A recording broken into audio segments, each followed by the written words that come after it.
Hello, everyone. This is Dr. Hockman today.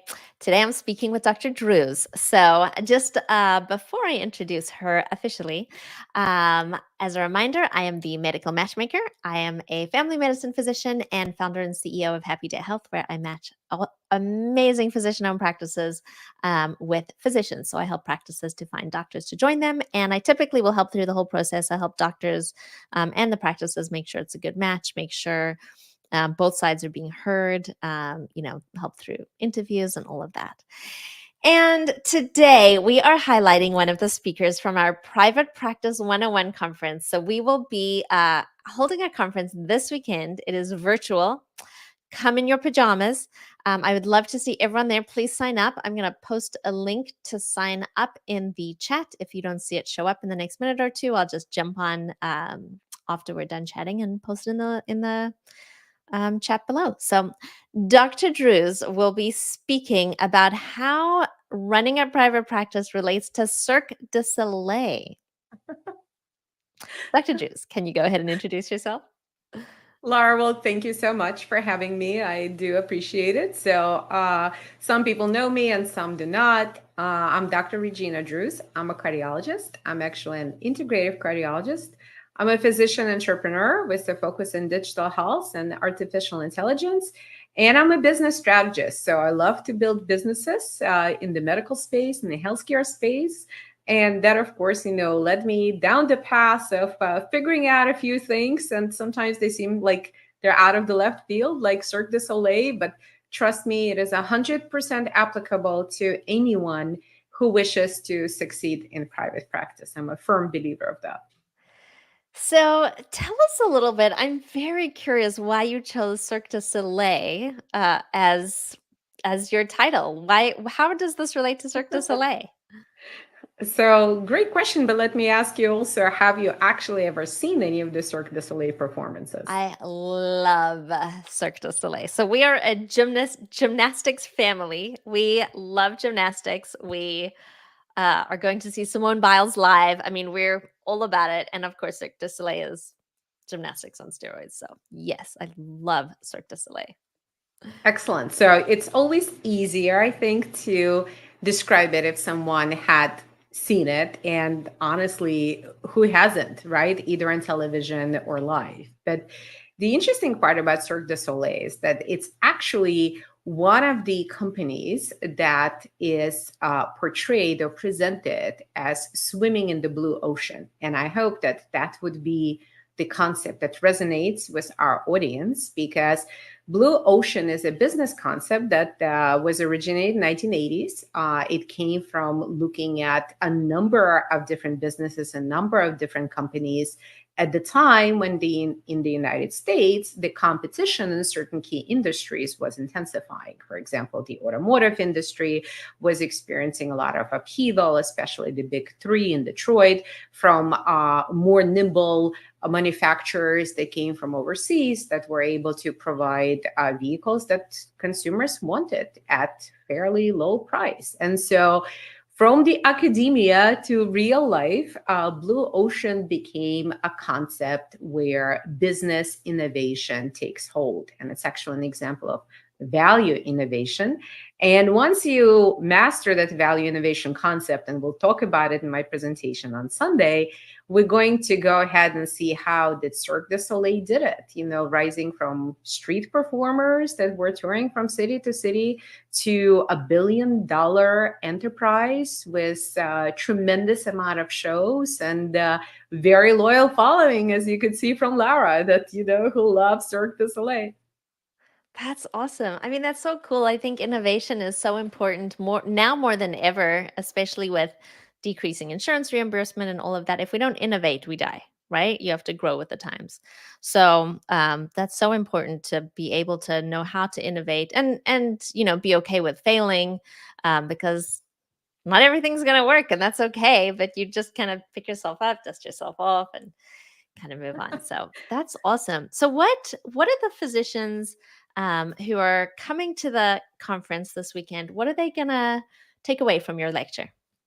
Excellent. So, first of all, let me just reinforce what you just said. Not only is innovation is something that we have to do, we must do it in order to survive, especially right now with the opportunity presented itself in artificial intelligence, machine learning, the large language models, almost a little bit of that substitution anxiety, right? Where one can go to ChatGPT and just pop in a question and, it sort of provides this medical like advice. Maybe it's medical, maybe it's not, but, it certainly sounds good. So I think there are important things that I want to communicate to people who are attending this lecture. So, number one is when you build your private practice, whether it's in the initial stages, maybe it's just a design idea, or it's already something that's been in existence and you're thinking of how to scale it, how to develop it, or perhaps it's been very developed and you're potentially thinking, is there another stage or is it more of a stage of an exit? There are concepts such as frameworks and tools that we can leverage to help us actually champion our own development, right? So it's an opportunity when we tap into these frameworks, whether it's a blue ocean framework or any other competitive frameworks, and we'll look at the businesses and companies that came before us, Cirque du Soleil or anyone else. It's a chance for us to try it on for size, right? So the practice itself, it's not stagnant, it's dynamic. And so how are you going to shape this dynamic journey for yourself?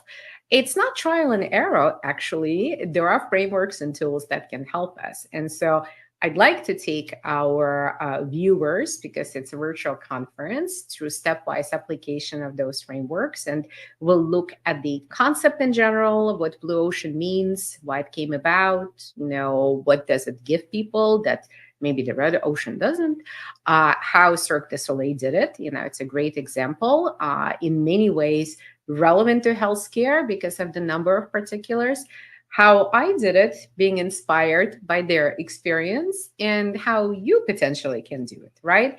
And that's sort of, one piece of it, just being able to look at the frameworks, look at the tools, understand how they get applied.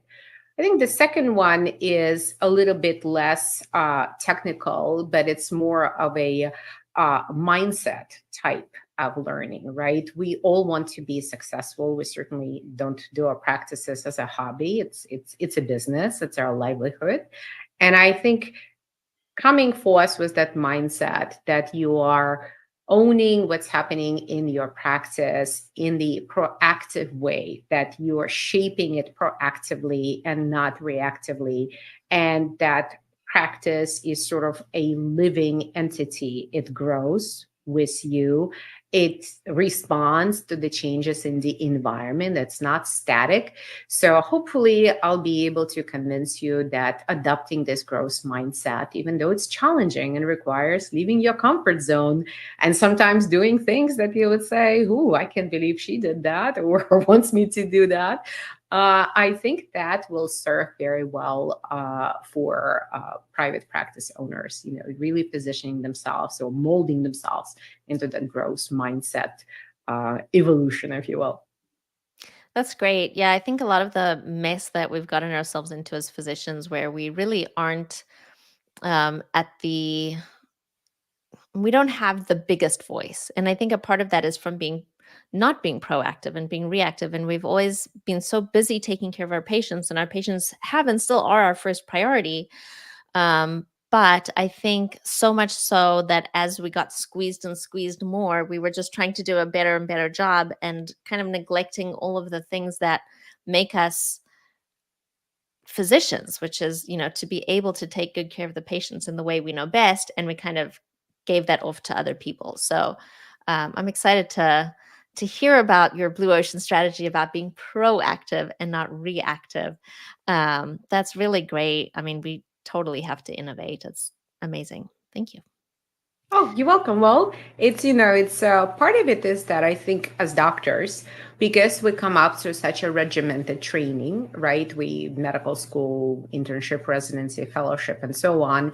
We kind of get locked in, if you will, into a certain practice structure. And even if you've gone outside of the traditional norms, let's say the practice may have evolved into a hybrid model or concierge only cash based model, or perhaps it's virtual only model, we still intuitively are more comfortable with having structure in it that is given to us and defined for us.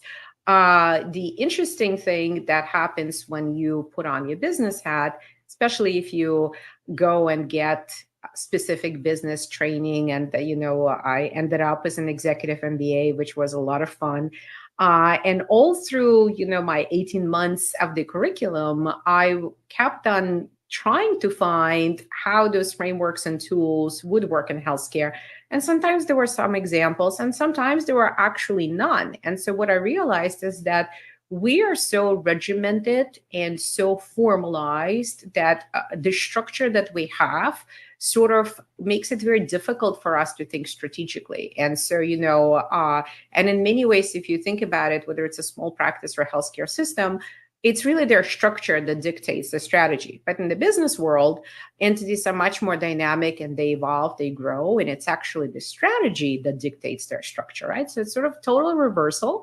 I work with quite a few docs, trying to accomplish this total reversal and to put their practices on the business rails so that they can run with them, as opposed to get burnt out and feel like they want to run away from them. So that I think is the difference. I'm curious to hear in your experience. Obviously, I work with practices that are very successful because they're hiring physicians, um, and physician-owned practices. So they're doing well financially. Many of them are innovating. What's your experience with physicians who are in private practice? Do you see a lot of success, not just financially, but also burnout? Do you see that coming together where they're less burned out, have that meaning, and financially are doing great? So I think there are actually, as always, there are examples of people doing super well and sort of people not doing so well. And a lot of it depends on the willingness. Honestly, I'm going to quote Nike slogan, just do it, right?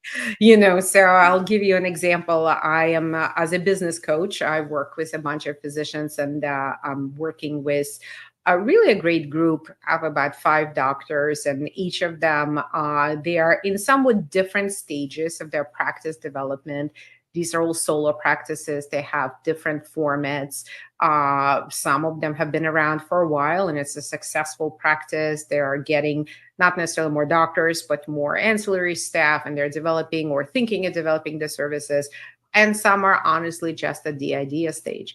And so what I find is that it's the willingness to just do it. And as you mentioned earlier, not to be afraid to make a mistake in your business. Obviously, certainly we don't want to make mistakes with our patients, but not to be afraid to make a mistake in your business, learning from that mistake and using this mistake as an opportunity to grow. That, I think, what separates truly successful practices from the practices that are not so successful. And that there are certain external measures of the success, right? We see expansion, we see that financially these practices are more stable, that they're solidifying their team by bringing additional individuals and perhaps expanding their services. So they have created a sustainable practice model. But if you sit down with those founders and you ask them, well, how did it come about? You'll usually find that there have been just as many failures and false starts as there were successful ideas and innovations. And it is the willingness to move forward and to just do it and learn from it. That's so true. Yeah, I want to just echo that a little bit. It's not that you don't make mistakes, it's really what you do with the mistakes, because there's something to learn in all of them. And I've seen that too in my business, and I'm sure you have as well in yours, where you just got to pick yourself back up and get back to it. That's absolutely true. And I think it's fun, in medicine, we don't know certain things, not because we're dumb, we're certainly not dumb, but again, because we're locked into that sort of clinical structure. I think it's difficult for clinicians to step out of that role and say, well, I'm a clinician, of course, I see my patients, but when I step out of that role, I'm a manager, or I'm an executive, right? I'm an executive of my practice. I'm a manager of my practice. And even if I have to delegate, let's say, that responsibility to someone else, that role is the zone of discomfort. And a lot of the clinicians, what I see them do is that they know they need it, but they are discomfort is fairly significant because this is an uncharted territory, right? The territory which you don't have the blueprint in your head, to go and become an executive of your practice. You have to build it piece by piece, learning from those mistakes, turning them into opportunities. So that zone of discomfort is significant, and not everyone wants to step into it, but those who do, usually there is a reason for it. They just do it, and they move forward. So it's fun to see, and I'm seeing it in my small group. I'm seeing some docs push themselves into that zone of discomfort, and you come to the next stage, and all of a sudden they have something that they haven't had before. They have a clear path forward. And some docs who are sort of still in that clinician mode and feeling burnout and not willing to take that step into the new arena. Yeah, that's so good. I have so many questions. I think one of our issues as doctors is trying to get all the work done. I'm curious your thoughts on, expanding, taking on more work. Like, I see a lot of doctors who are even in private practice who are burned out. Um, but like we need to give ourselves that time and the space to be able to do the other things, whether it's innovating or even just running the practice. So, what are your tips? What are your suggestions for being able to balance all of that stuff?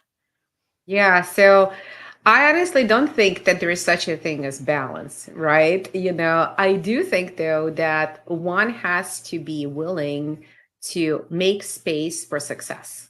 And what that means is that consciously and logistically stepping out of that daily grind. Maybe it will be 2 hours once a week or half a day, where the whole concept is team building or innovation of the practice, development of the new services, brainstorming, design thinking, any sorts of activities that, again, a lot of the business world does in order to move their activities, their organizations forward. And it will not be clinical at all. So it will be something along the lines that allows one to work on their practice as opposed to in their practice. And with that should come some knowledge of how to delegate certain tasks, how to focus and figure out what are the quick wins and what are sort of these lofty projects that you're not really going to knock out in one afternoon. But the willingness to make space for success has to actually take a physical form. And that means that it is the time when the brain and the person is not, spending hours on a patient portal because that's sort of their admin time, but they're actually disconnected deliberately from all the daily activities of their practice so that they can step out of the clinical role and actually focus on that practice building it as a business, Yeah. figuring out what are the solutions and, what are the problems, what solutions might be there, would those solutions work, how to set up the systems in place. And I'll bet you, Laura, since you work with a lot of successful practices, you probably had seen it quite a bit. I really do. I think I'm very fortunate that, the practices typically self-select for being successful, the ones that I speak with, because they're able to afford another doctor, they're well run, they have the structures in place. And I see that where the best run practices definitely have the delegation, and have they put that time aside to be able to work on, not just in. Because how can you run a practice if you're seeing patients all day? You can't. Just Exactly. kind of the same way we can't do all our admin when we're seeing patients all day. Now imagine jumping, putting on top of that, running a practice.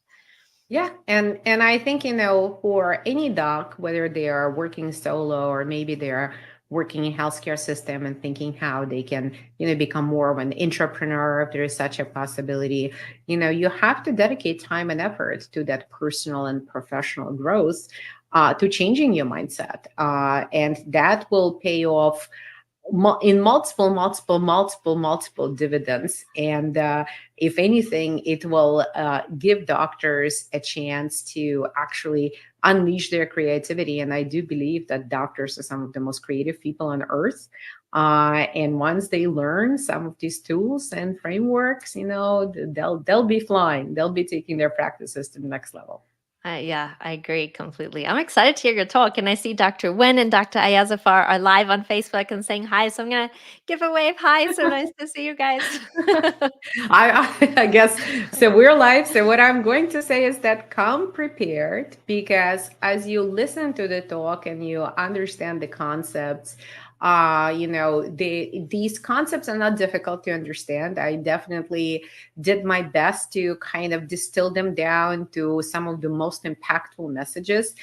They may seem to be actually fairly simplistic on the first go around, but they are much more challenging to implement, because once you learn these and you take that information back with you to your practice, this is what I would expect of those who attended my talk, to really come up and say, I use this particular tool and this is how my practice might be reshaped going forward. Or maybe this is another option. This is another option. So start that brainstorming and start that creativity flowing. And this is one of those lectures where this conference is really focused on starting your own private practice. So anyone who's about to start it or curious about starting it. But this is one of those lectures, even if you have a private practice, you can still benefit from. So, maybe it's free, it's virtual, you've got nothing to lose. Maybe one of those times that it's worth coming to watch Dr. Druz talk about the blue ocean strategy. That's right. And then trying to blue ocean your own practice. It's actually have become a verb. So we can see if we can how many practices we can blue ocean, during our conversation on Sunday. Oh, that's awesome. Well, I'm so looking, as Dr. Mitra says, there's always room for improvement. So I'm really excited to seeing everyone. Please sign up if you haven't already. This is the Private Practice 101 conference through SomiDocs. The link is pasted here in the description. It's in the chat, or it should be in the chat. If it's not, it will be in a few minutes. But yeah, I'd love to see you all. I'd love to see all your friends. So please share, tell everyone to come. It's going to be amazing. There's going to be a Facebook group so you can ask Dr. Druz your questions. And I look forward to seeing you all there. Go sign up. Thank you for joining us, Dr. Druz. Thank you so much, Laura. Take care. You too.